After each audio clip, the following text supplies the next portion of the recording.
Hello, friends. It is just wonderful to see all of you. I can see all the names, but of course I can't see anybody's faces. I'm recognizing lots of our good friends in the audience, which is very exciting. So I am here in Minneapolis, obviously in my office upstairs. I'm Leah. I am the CEO at Open Arms, and I think most of you know who I am, and I know who many of you are, but often we don't really get a chance to have a conversation and really talk about what is happening. And we have lots of really exciting things happening right now.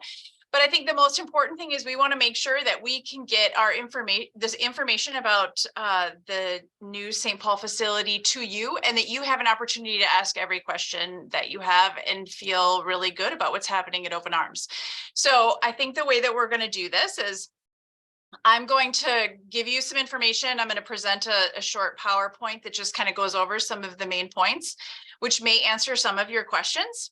And it may not answer a lot of your questions. So we will have an opportunity, you will have an opportunity to ask questions at any point. If you want to put them in the Q&A at the bottom, if you look at the bottom of your screen, there is a button that says Q&A.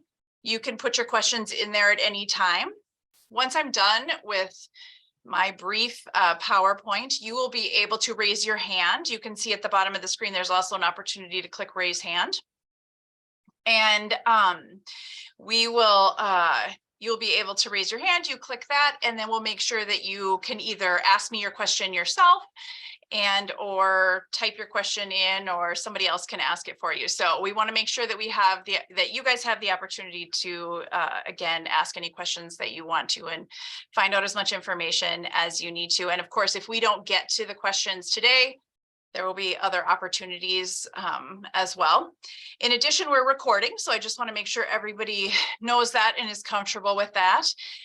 We're recording this session, and then we will be posting the recording on our website and make it available for other volunteers and folks that you might know who weren't able to join tonight. So I think that's all my general announcements, but one of the staff on the call might correct me and say, Leah, you forgot to say something. So I'm just going to get the PowerPoint going here. So just bear with me for 1 second.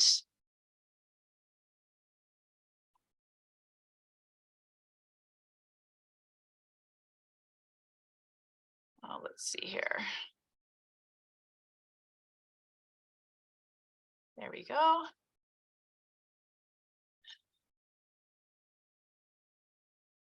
Perfect. Hopefully everybody can see the big logo. Please tell me tell one of our friends in the chat if you can't see it or something isn't working. Again, this is our virtual town hall. We're all excited that you're here and want to make sure that everybody has an opportunity to talk and get questions answered. So we're very excited about our St. Paul Kitchen Inn campus. We actually moved the first staff in today, so we've been working on it for quite a while, maybe a couple years, and we're really, really excited that it has come to the point where we can actually share all the information and hopefully get everybody else excited as well. So I think the most important thing is to lead with the why. We try and do that at Open Arms, to explain the why as much as we can. And I think there's lots of questions to the why, right? So the first question always here is clients. Clients is the answer to the why. So we're the only organization in Minnesota who does what we do, and that is to provide, made from scratch medically tailored meals to our clients. So it's really, really important that we're able to continue to do that, and that we're able to continue to grow and meet the needs of the community. As most of you know, we own our building at 2500 Bloomington in Minneapolis. We built this building. I can't take any credit for it because it happened right before I got here.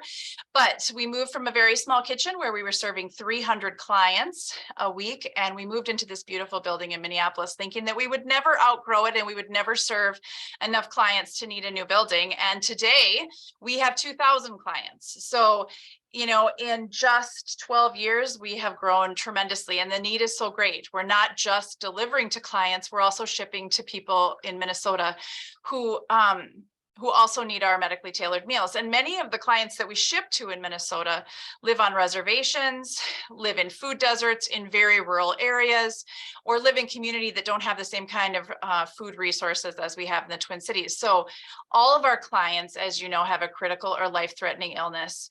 Around 90% of them are food insecure and low income. So for clients, they need us very, very badly. So we want to be able to continue to serve more people and help us do that specifically, you know, on the east side and through our shipping program.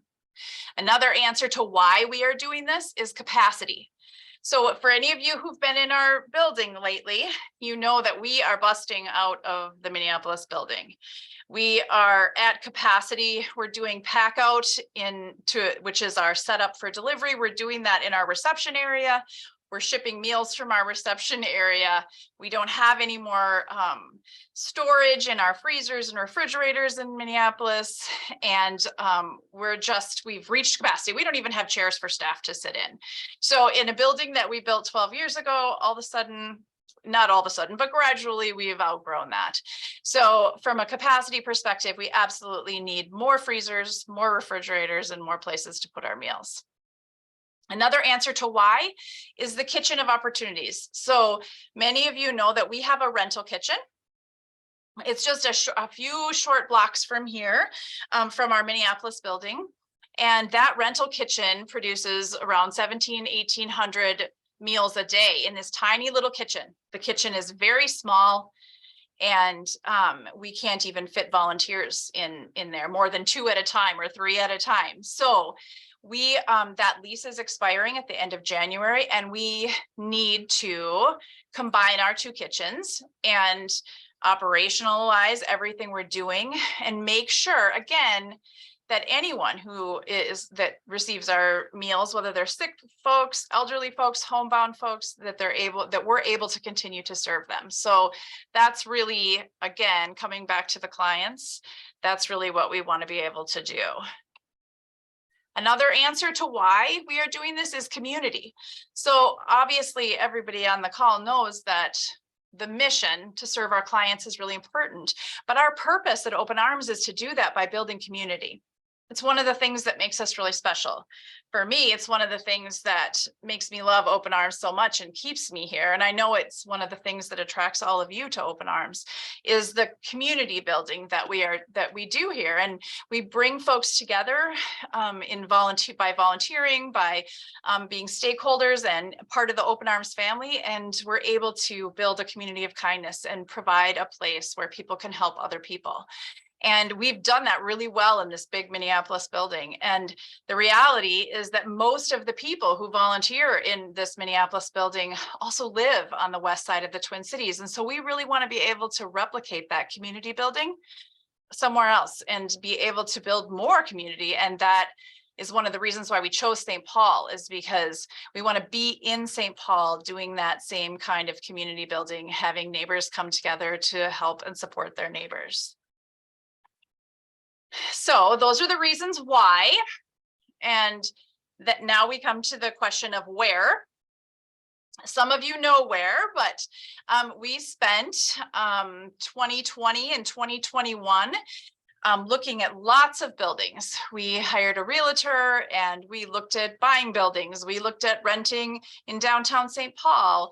We looked at all different kinds of places, and we finally landed on a building that some of you have seen as you're driving on Highway 52. Our address is 380 East Lafayette Frontage Road, which is a very complicated address for a simple place. It's the Runway 52 building that you can actually see on Highway 52. So that map or that photograph that you see in front of you, that is Highway 52 on the left, and you can see where the building is. If you keep going further to the right, you can see the St. Paul Airport. So we're right in between the St. Paul Airport and the river and Highway 52. So we think that it's a great location for our delivery drivers and our volunteers, for our clients, because we're so close to Highway 94, Highway 35E and 52 going in so many different directions. So we're really, really excited about the location. And then you can see the signage on the building. We have our signage up from those photographs. And it's really visible from Highway 52, especially at night when it's all lit up. So we're really excited about that kind of visibility too, so that more people can be introduced to Open Arms and more people can see us. We are renting and have renovated almost the complete first floor of the building. So we do have neighbors upstairs, but you can see our front doors there underneath the Open Arms sign. The whole first floor in a big circle is where Open Arms St. Paul will be. Let's see. Of course, my slideshow is, well, there we go, frozen, which I'm going to have to try and remedy. There we go. Bear with me just a second while I have technical issues. Okay, there we go. Slide 11. Hopefully you can all see it. This is the layout of the St. Paul kitchen. So if you start at the very beginning and you look at heart number 1, that's our entrance to the building. There's a nice big open volunteer area like we have here. You can see number 2 is where we'll have a big table similar to what we have in Minneapolis. This will be our volunteer gathering space. It's where you're going to get your cookies and your coffee and have your lockers, and where we're going to be able to gather as a community and get ready for volunteering. If you look at number 3 and we keep moving to the right in the floor plan, you can see there's a big board meeting. It's a training area for us to do orientations of new volunteers. When you're looking at, when you keep moving around in that direction, you can see number 4, which is our first in-person client meeting room. The really nice thing about this meeting room for clients is that you can enter from the public side and from the private side. So clients don't have to come into our office space in order to get into the client meeting room. So it offers a level of confidentiality and privacy so that our staff can meet with them and they're not having to go right in the middle of our offices. So we're excited about that. If you keep going through, we have number 5 is a staff break room. And it's the first time our staff have ever had an official break room, so they're pretty excited. You can see through number 6 and back in the very top of the picture is all workspace. So we will have about 30 staff who are in St. Paul most of the time, and we will have people going back and forth too. So we'll go over that in just a sec. You can see number 7. Number 7 is a fun room for us that we're really excited about. It is our shipping and distribution room.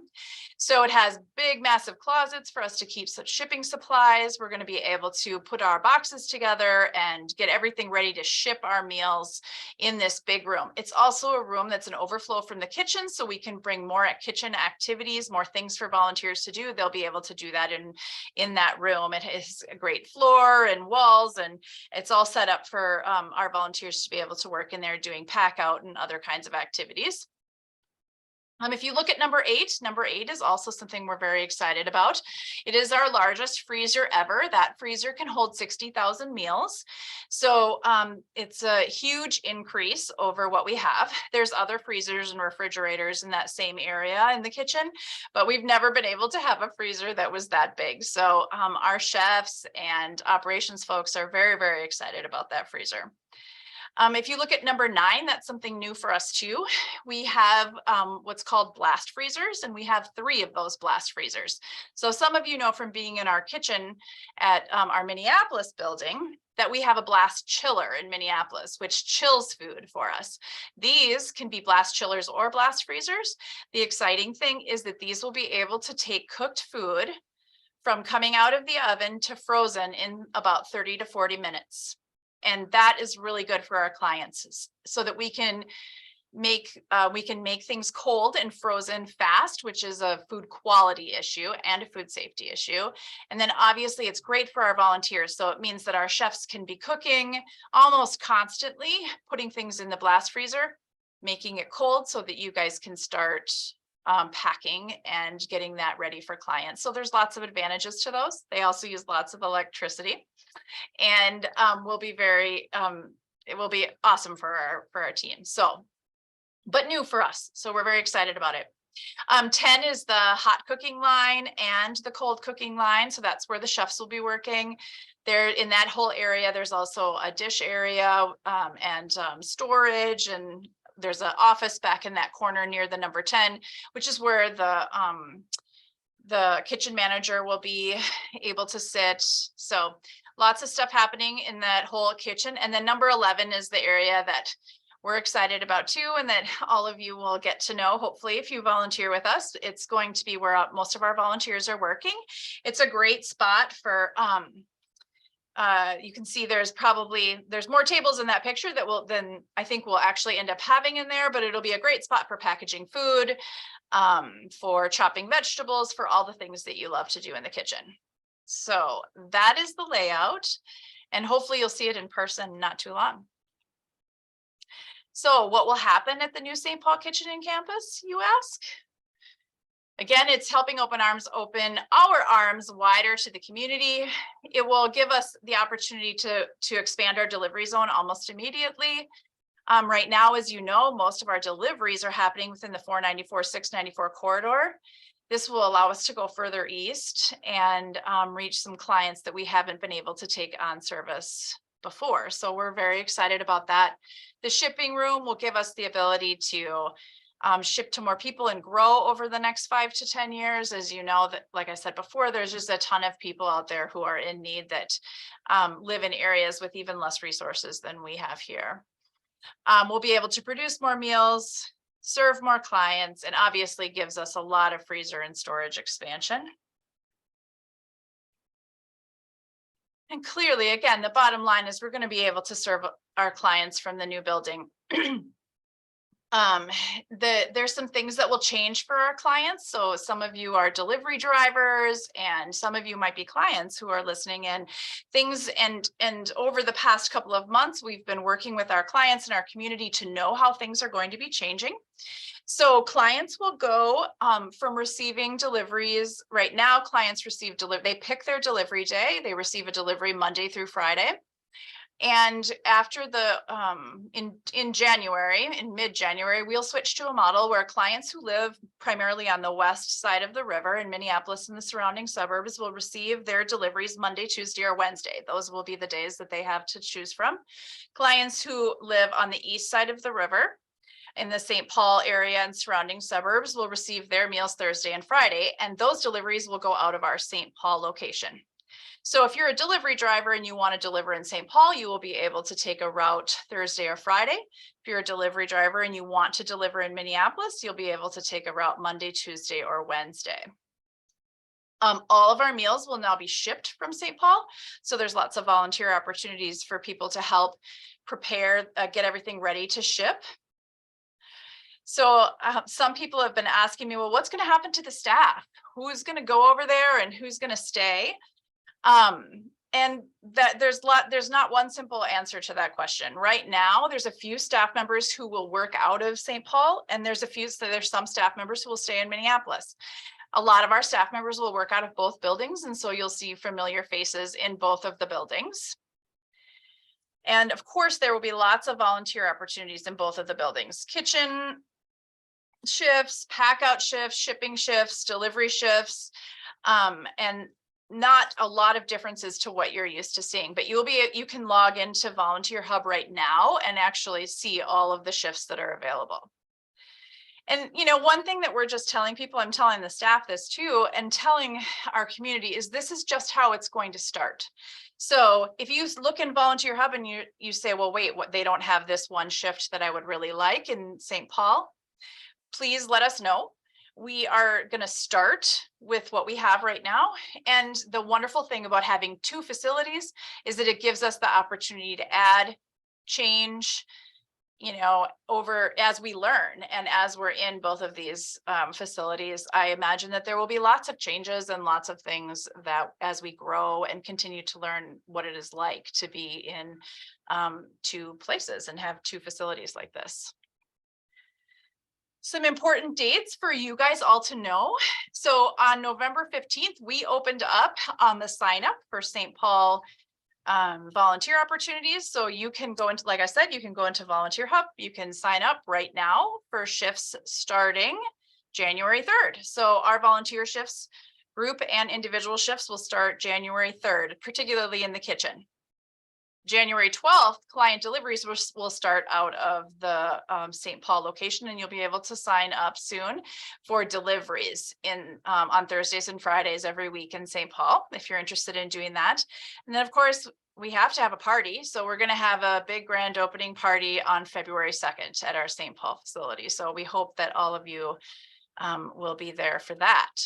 So that is my overview, and I'm sure that there are specific questions about things that I didn't cover or just barely touched on. So again, please feel free to raise your hand. We will unmute you or type your question into the Q&A, and we are happy to unmute you and to hear what your question is. I think I'll kick it off here, Leah. We have a question in from the chat. This is coming from Catherine, and she's wondering, does the Kitchen of Opportunity produce meals for Meals on Wheels? And is that a revenue source for Open Arms? Mm-hmm. So yes, the Kitchen of Opportunity is one of their primary job. One of the things that they do is that we have, let me start back a little bit, is that we have contracts with several different places and organizations. One of those contracts is with Meals on Wheels. That has been done primarily out of the Kitchen of Opportunities, that they also produce meals for our core clients. But one of the big things they do is produce those Meals on Wheels. And yes, that is a paid contract. So it is a revenue source for us. It is, again, we have about 17 or 1,800 clients who receive a meal every day. And those meals are made daily right now in the Kitchen of Opportunities. Once we finish what this massive operational move that we are starting, our moving process will take about 5 or 6 weeks. So we will move a lot of the activities that are happening in our Minneapolis kitchen. We'll move to St. Paul, and we will move the staff and equipment from the Kitchen of Opportunities into this building right here in Minneapolis. And then we will operationalize the activities of both of those kitchens. So meals for our clients, whether they're Meals on Wheels clients or whether they're clients who are our core clients, who will be made in both of our kitchens. So we will be making meals for all of our clients in both of our kitchens, and often, volunteers will be just helping to make meals for folks. But that we are still working out exactly how all of that is going to be operationalized, but that's basically what will happen over the next 5 to 6 weeks.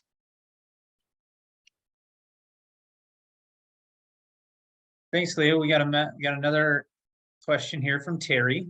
He or she says, if we have volunteered in Minneapolis, will we need an orientation for St. Paul to volunteer there? I'm signed up for January 4th and 5th. So they're probably wondering if they need to go through another orientation. No, you do not need to go through another orientation. You can just sign up and for one of those shifts. So we will be doing we'll be orienting people to the kitchen over the next, if you sign up for a shift, we will either have a short orientation beforehand just to familiarize people with the kitchen when they get there. We're also going to offer our volunteers some opportunities to pop in, and if they want to look around the kitchen, just so that they're comfortable when they get there as well. We're still working out some of those details, but trust that before January 2nd, you will know if you need to show up a little early to your first shift or something, just to kind of get to know where the scoops are and where the tables are and all of that. So we will definitely be reaching out to all of our volunteers to let them know that.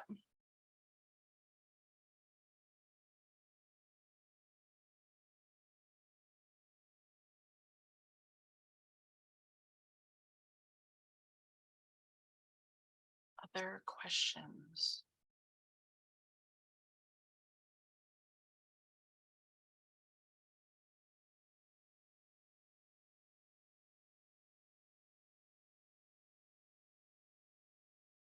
No other questions? Oh, Another one in the Q&A here for you, Leah. okay. This is from Elaine.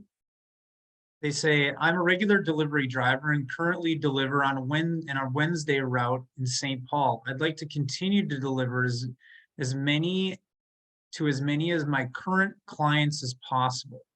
Is it possible for me to know when they are choosing to get meals so that I can consider volunteering on their day? So this is clearly a driver who has made a connection with the clients Mhm. that they serve, right? And they want to continue to serve those individuals. You know, I'm not going to make any guarantees either way. What I can say is that we do try to do that to the best that we can. And what's happened is, so you're delivering right now on a Wednesday to St. Paul clients primarily. So over the last couple of months, we've reached out to all of our clients, and most of them now are already on Thursday. So if they live in St. Paul or on the east side, the majority of our clients are already on the correct day, Thursday or Friday. We do have some clients who are still deciding where they're which day they're going to be on. And so you are a rare person who's delivering on a Wednesday to people in St. Paul, which won't happen as, in the future, it'll be Thursday or Friday. So we are still creating the routes. So, there's let's see, about somewhere between 40 and 45% of our clients. So we're looking at, I don't know, 800 people or 700 people who are living on the east side that we're trying to form routes for right now. So it's a bit of a process, and we will be putting those together and creating those routes and then making them available for volunteers. If there are people who feel really strongly about trying to volunteer or deliver to some of their clients, we definitely want to hear from you. And please email us. In the past, we've always tried our best to do that because I know that is important to both our clients and our volunteers. I am, cautiously optimistic that we might be able to do those things again, just recognizing we have a lot of clients, and especially at first, it's going to be a little complicated to put them all on routes and to figure out exactly how to match them with the previous volunteers. But if people call it out and talk to our volunteer staff, we will do our best. Okay, Leah, we have a hand raised. So I'm going to unmute Nancy. All right. Hi, Nancy. Hold on. Here you go. Okay, my question was similar. I deliver in Minneapolis on Thursday, and I want to switch to Monday, Tuesday, or Wednesday in order to stay in Minneapolis. Mm-hmm. And if possible, stay with as many of my clients as I can. I'm on a South too. And my guys have been asking, are you going to keep delivering to us? We want you. Yeah, I definitely think, again, please reach out to our client services or to our volunteer staff and let them know that, so that they know. Mm-hmm. And what I will tell you is like, let's just say that right now you have clients X, Y, and Z on the same route. Those clients might not choose the same day, right? So one of them might choose Monday, and one of them might choose Tuesday, and one of them might choose Wednesday. And then we can't create a route where they're all on the same route. So again, we will keep your name, your information, what it is that you want, that it's important to both you and your clients, and we will do our best to create those routes and match you with the same clients. I just, everything has an asterisk, and of course I just can't guarantee that as much as we want to, but we do know that it's important to our clients, and we know that the social interaction between the clients and the volunteers, for about half of our clients, it's very, very important to them. So we will do our best. Thank you. Mm-hmm. Let's see, I think we have another hand up, Liz. Yes, for Barry. Second. Okay, Barry, if you just want to unmute yourself, you should be able to ask your question. Okay, can you hear me? Yeah, hi Yes. Barry. Hi there. So I just want to confirm that the dividing line between Minneapolis and St. Paul delivery areas is the Mississippi River. It's not a perfect science, but that's our goal. In general. Okay. Yes. Mhm. All right. Thank you. Yeah.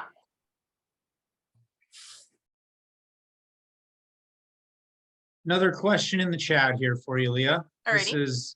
This is the one we get the most, right? How will the volunteer experience at the 2500 building change when we open St. Paul? Yeah. At the 2500 in Minneapolis. Yeah, I think you can Yeah. probably expand on that to the overall experience of our volunteers in both buildings. Mm-hmm. I mean, those of you who know me and Danielle and our staff, this is like very, very important to us. And this is truly our purpose. What we do is special by delivering to clients, but how we do it is what I always say, it's our secret sauce by having this amazing volunteer community. And we are doing everything we can to be able to preserve the volunteer experience and the culture of connection and relationships that exist, at Open Arms in both of our buildings. I mean, I ask for your grace because I think that this is going to be one of those times where, I'm just going to say I stumble and we will work on things and we might make mistakes. And, but all in all, this is a huge priority for us to retain the culture at the 2500 building and to create that same culture in St. Paul, which is a culture of, everything you love about Open Arms, people coming together, people knowing your name, people being friendly, putting volunteers in the forefront and creating a community of kindness. So it's our intention to do that. We are training the staff who haven't maybe had the same experiences and haven't had the same kind of exposure working with volunteers. So we're going to be doing lots of staff training. We are going to, maintain everything that you like about having, cookies and treats and having us downstairs. We're going to be, the staff will spend as much time as we need to downstairs and in the common spaces out at delivery as we have to make sure that things are smooth and people are experiencing the same level of warmth and relationship that you have come to expect from Open Arms. So we have lots of conversations that we're having with our team. We're going to be doing trainings. We're going to keep having those conversations, and we're going to keep making sure that we are putting the culture piece and the community piece forward. So, and here's the truth is that you're going to see the same people. So if you're a delivery driver, for instance, our delivery team, our logistics team, and our volunteer engagement team will be going back and forth between St. Paul and Minneapolis. So if you're doing deliveries out of that St. Paul building, it's going to be the same wonderful volunteer engagement staff that we love. And the same thing will happen if you pick up your meals in Minneapolis, same folks. So they will be working out of both buildings. And you will see the same folks around in the kitchens and, packing up meals and doing pack out. I mean, so I think that people will find that while some of the faces will be new, certainly in the kitchen, we will have new faces in both kitchens. And, but there will also be lots of familiar faces in both of our buildings.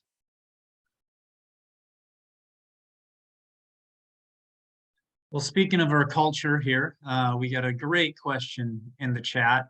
Somebody was excited about the return of toast this past fall and is wondering, since we have 2 locations, are we going to have 2 toast celebrations? Lord, I think I might have staff quitting if I make them put on two toasts. No, I'm just kidding. So for people who don't know, Toast is our volunteer appreciation event where the staff cooks for the volunteers. And last year we have had it for many years. COVID happened. We had to put a hold on Toast as an event.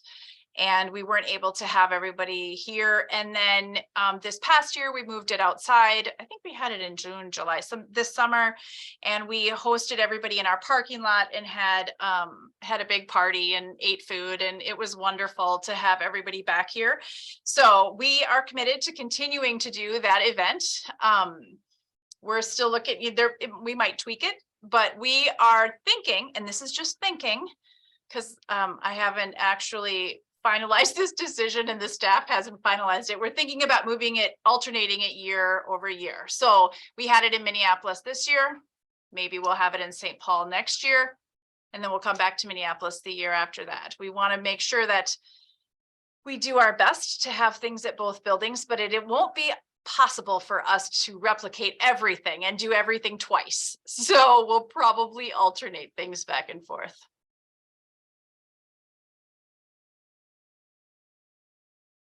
Any other questions?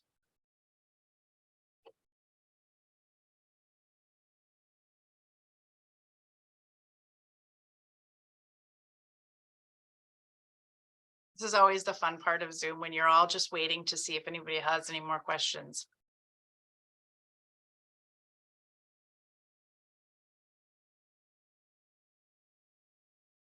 We're totally fine if you don't. One of the things that I just wanted to remind folks is we just added a section on our website, an FAQ section. So I think that, if there's no other questions, that you want to ask right now, I'm imagining that there might be some questions in the future. Maybe, Ethan, would you mind just throwing the link to the FAQs in the chat so people can see it? And oh, I think you sent it just to me. But we will put that link in the chat. But if you go to our website, there's an FAQ section. We've divided it into sections. So section, questions for volunteers, questions for the general community, questions for clients, or frequently asked questions by clients. So there's plenty of opportunities to get your, hopefully we've thought of everything, and all the questions are answered there. Of course, we haven't thought of everything. So if there's any question that we did not answer, please feel free to email us, call me, stop me downstairs, ask me lots of questions. We've got a couple. Yeah. Jenny, nice comment. Thank you. She says, just wanted to thank everyone for bringing us together as one Twin Cities community. Love it. And then another question, Leah, can people stop by the St. Paul location right now and see it? We still have people, we don't have regular office hours there quite yet.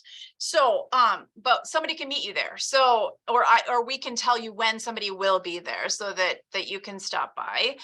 So the best way to do that right now, just because we don't have the kitchen's not operating and we don't have everything all set, ready to go, is just to email a staff person here and we'll figure it out, and we'll get you there to visit. So that would be my answer to that. Ethan, I see the question about the pop-up dinner in St. Paul. I don't know. I have staff listening in on this call who are probably thinking, how is she going to answer this question? I would say that there's a good chance there will be a pop-up dinner. For those of you who have not ever been to a pop-up dinner, at Open Arms, we've done these events where we have kind of turned Open Arms into a restaurant and sold tickets, and our chefs get a chance to show you their amazing skills and put on an amazing dinner and wine pairings and that kind of thing for, people pay a ticket, and of course it helps support our meals for clients. So we've done it in Minneapolis. I see a staff member, Lisa, is saying she loves the question and hopes so too. TBD, but I wouldn't be surprised. There will be plenty of opportunities to enjoy the St. Paul building. Let's see. Another question, another good question. How long has the St. Paul Kitchen and Campus been in the making? Yeah.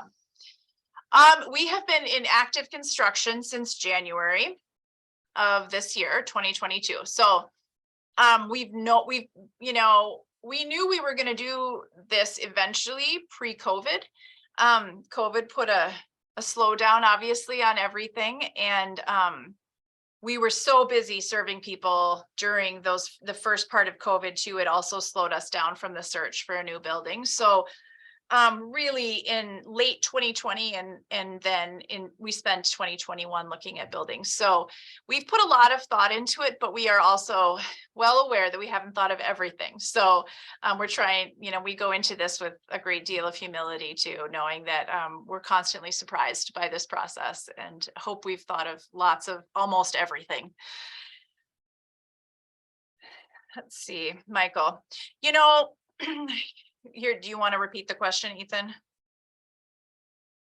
Yeah, so Michael says, I'm looking at the sign up in late January and there's delivery support at the 2500 Bloomington Avenue facility. What will this happen Monday through Wednesday in Minneapolis and Thursday through Friday in St. Paul?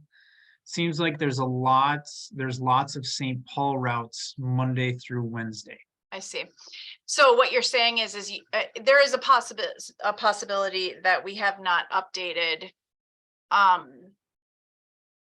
You know what? I'm not even going to take a stab at that one. I am going to get back to you on that one, Michael, because I know how to get a hold of you. So we will double check that.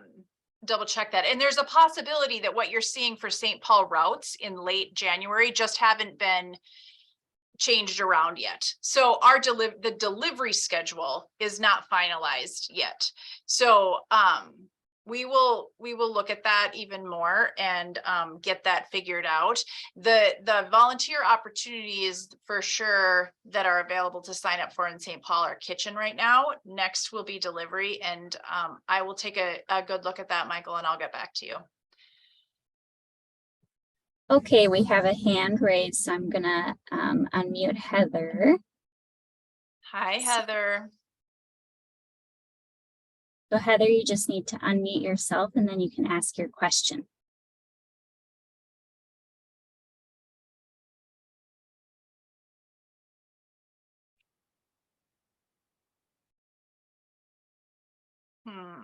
Heather, you just have to hit the mute button to unmute yourself. In the meantime, I will say that an anonymous person said, is there anything like Open Arms in St. Paul? And the answer to that question is no, there's nothing like Open Arms in Minnesota besides us. So there are certainly other food organizations that we partner with all the time, and we love all those food organizations. We obviously are a big partner with Meals on Wheels. The difference between Open Arms and Meals on Wheels, obviously, is that we make all of our own meals, and we do that with all of your help. They're all medically tailored, so they're very, very specific to people who are ill, which nobody else is doing, and then they're free. So no matter what, our meals are always free to our clients. We have contracts that help pay for some of those meals. We have different ways of bringing in revenue, but they're always free to our clients. And those are the ways that we're different from other food organizations. And then the last way, which is very important, is that we have a lot of nutrition education and registered dietitian time. So it's not just the meals that our clients get. They get a lot of work with our registered dietitians, and they get a lot of nutrition education. And those things put together are really a critical difference for people who are sick.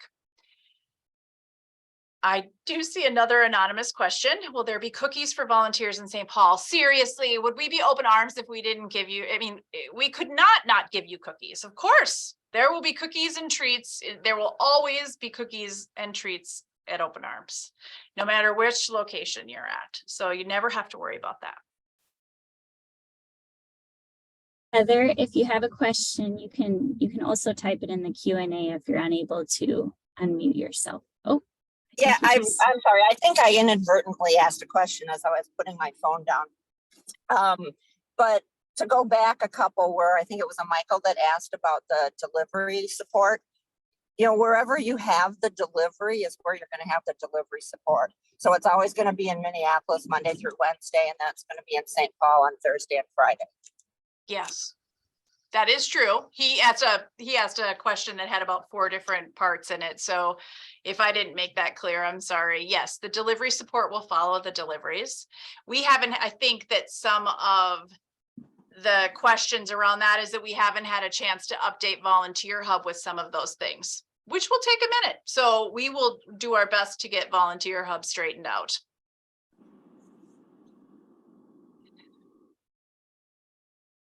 Thanks, everybody.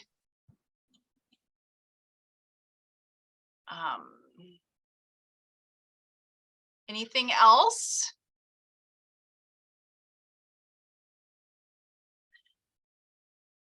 All right, well, I am going to, will leadership team be housed? Okay, one more question. Will leadership team be housed in Minneapolis or St. Paul? We are splitting up. So there will be directors and managers in both of our buildings. Some will be going back and forth, but there will always be some that are permanently housed in both of our buildings. I will stay for the most part in Minneapolis and you know, be going to St. Paul 1 or 2 days a week and maybe some, you know, other times as well. April, who's our COO, will be housed in St. Paul. Let's see. Megan, one of our development directors, will be housed in St. Paul. Lisa Lane, who most of you know, will be housed in St. Paul. So Danielle will actually be housed in St. Paul, but don't worry, she will be here as well in Minneapolis. So we're doing our best to try and have folks in both locations, problem solvers or whatever. So yes, we'll be spread out for a while.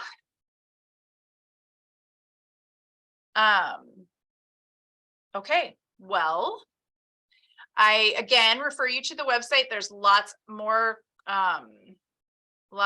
answers to our questions on the website, but of course, please feel free to email me. I can put my email in the chat, my email address most of you have, but I'm putting it in the chat. So if you want to email me or to ask any other questions, anything at all, please feel free to do that. And thank you for all your well wishes. Thank you for all your support. I do hope that those of you who live on the east side, we would ask, and actually all of you, we would ask, please spread the word. You know, we're really hoping for new volunteers, new community members. We want more people involved. And so if you know folks on the east side and you know people who live in St. Paul or Woodbury or Maplewood and they're looking for a new volunteer opportunity, I do hope that you will send them our way. I hope you will take advantage of our Bring a Friend or Buddy program, where you can at any time bring one of your friends in to the kitchen or on a delivery and show them how great it is to volunteer at Open Arms. Of course, you are our biggest ambassadors and you are the reason that we succeed. So we are very grateful for all you do, and thank you for caring about Open Arms so much and all the energy that you put into it. So again, thank you very much, and please feel free to email me or call me or stop me when you're in the building with any other questions. All right.